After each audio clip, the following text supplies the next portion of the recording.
If children are society's most precious resource, then why do we treat the most vulnerable among them, those who are abused and neglected by their parents and placed into foster care, so badly? It's a question that should deeply trouble all Americans. Here's why.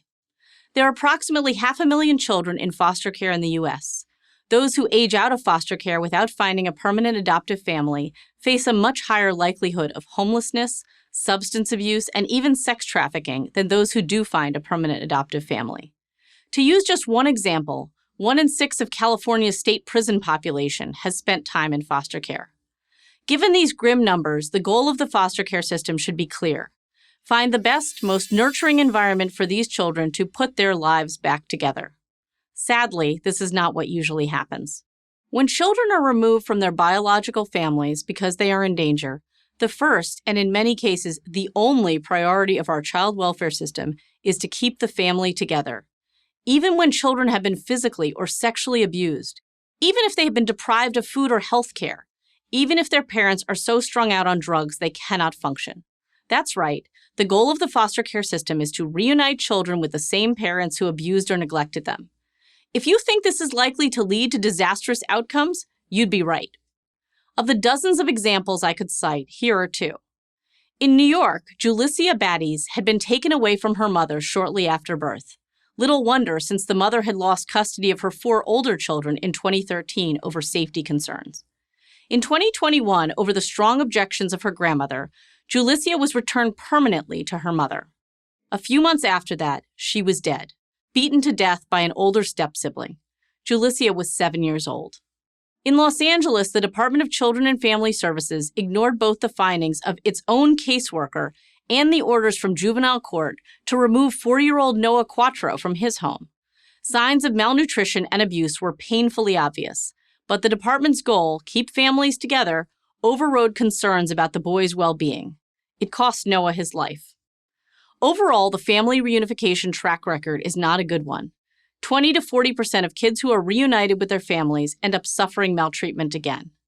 The system, however, seems impervious to facts. One New Orleans judge, for example, decided there were too many Black children coming to her court, so she simply stopped removing them from their abusive families, despite outcries from local child welfare workers and pediatricians. Behind this obsession with family reunification lies an even more pernicious reality: the notion that parents and children must be racially matched.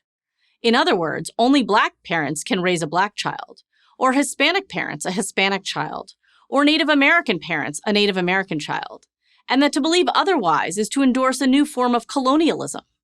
This is not new. It goes back decades. In 1972, the National Association of Black Social Workers took a vehement stand against the placement of Black children in white homes for any reason. The group called transracial adoptions unnatural and argued that such placements were evidence of the continued chattel status of African Americans. This view is now child welfare orthodoxy, even though federal law prohibits it. The Multi-Ethnic Placement Act, passed in 1994 during the Clinton administration, bars the consideration of race in the placement of children for foster care or adoption. Sadly, it is often ignored. Put starkly, the system that is supposed to protect children prefers they be in an abusive home of the same race rather than a safe home of another race. So where can children who are in danger go?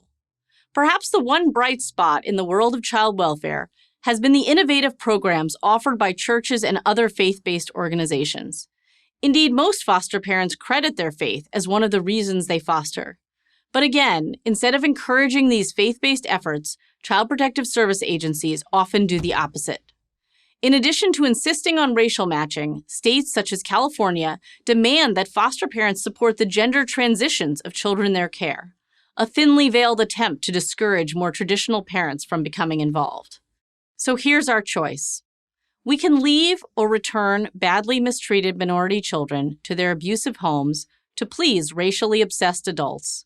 Or we can try to find them homes with foster parents of any race or religion who want to help them live the best life possible.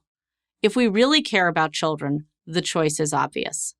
I'm Naomi Schaefer Riley, author of No Way to Treat a Child: How the Foster Care System, Family Courts, and Racial Activists Are Wrecking Young Lives, and Senior Fellow at the American Enterprise Institute for Prager University. Thank you for watching this video. To keep PragerU videos free, please consider making a tax-deductible donation.